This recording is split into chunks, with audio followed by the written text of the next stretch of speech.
and Brad, the two most famous physical therapists on the internet.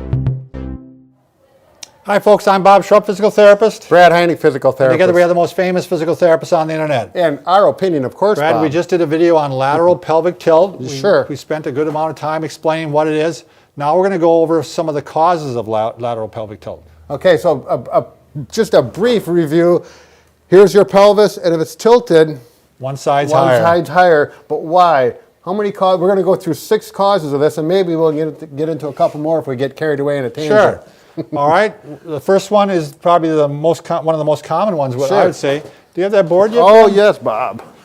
Why don't you stand there, and that is the leg length difference. Yeah. One leg is Discrepancy. literally longer than the other. So if I'm stepping on a board on one side, this leg is going to be longer, and that's going to make this pelvis higher. Right. So if I poke my hands in here, this hand is higher than the other side. Sure. So, and this can lead to, especially if it's a significant amount, it can lead to back pain or yeah. problems with Right. your hips, and so. And like after a surgery, a new knee or a new hip, Sure. they may have changed the length of your leg. They don't like to do that. They but don't. It can happen. They have to keep that all in mind because Right. the other leg might still be deteriorated, Right. and they haven't corrected for that yet.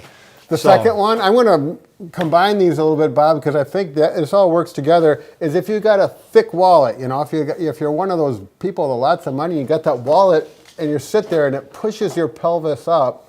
Okay, while you're sitting there, it makes a pelvic tilt, but the muscles on one side, because your pelvis is tilted for long periods of time sitting, could tighten up on one side, loosen on the other. Why don't you stand up, Bob? You and know turn where that I also way. saw this, Brad? I used to work with some bus drivers up in the yeah, cities. yeah.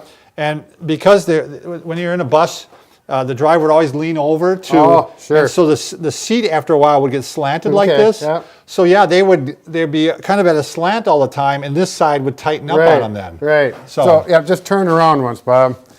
So we're going to pretend this is a nice shirt because it's got the lines on those things on the shirt which represents the muscle fibers. If these muscles tighten up, there we go. And you can see that tilt there. These muscles are tight, these get stretched out, and then you need to adjust that with some proper stretching. We're not Right. going to get into that. Okay, what's number 3, Brad? Well, that was This number is one 3. that's not so number 4, obvious. really. Walking can change your pelvis tilt if you're walking on a road or a surface, and roads always have a grade so the water runs off. Yeah, there's always that camber. Yep, Yeah. exactly.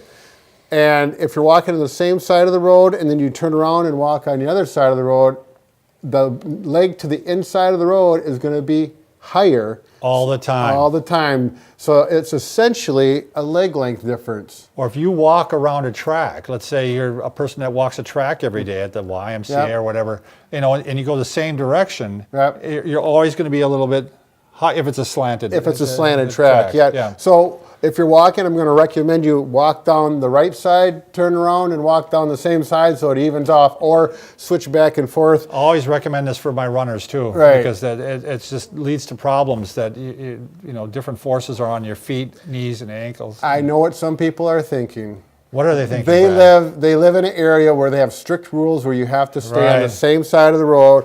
Well, you just tell that officer that Brad and Bob said you're trying to prevent the lateral pelvic tilt, and he'll say, "Oh, Bob and Brad, no problem." Sure. All right, the other one you missed, Brad, was the deranged disc. Oh, that's a good one. Yeah. All right, so we're talking about the disc in the low back, and a derangement means it could be something herniated. or bulging, or And instead of in the back, it's going to be on the side of the disc, which is going to actually, make you tilt a little right. bit. Now we've got our pelvis here dismembered so we can go through the anatomy, but if the left side is bulging a little bit, more than likely that pelvis is going to be down a little bit. We're not going to get into the details of this, Right. but they can relate. And the final one is talking about where you might have trouble with your sacroiliac, your SI joint. Mm-hmm. And when that's the case, you actually, the innominate bone, Here you go, Bob. which is this bone right here, can actually, how does it fit together, Brad? Like that. Bob. This can be rotated, and if you can see this, if it's rotated, it's going to be a little higher on that side. So if I got my hands on there on that test, You can see it's a little higher. This is, this may be a little more subtle, Right. but it certainly can cause pain. I've certainly picked it up on people. Yep. And I really thought it was a rotation, and I rotated it back, and their pain went away, and the leg length discrepancy, or the pelvic discrepancy Right, went away. yep. So those are all reasons.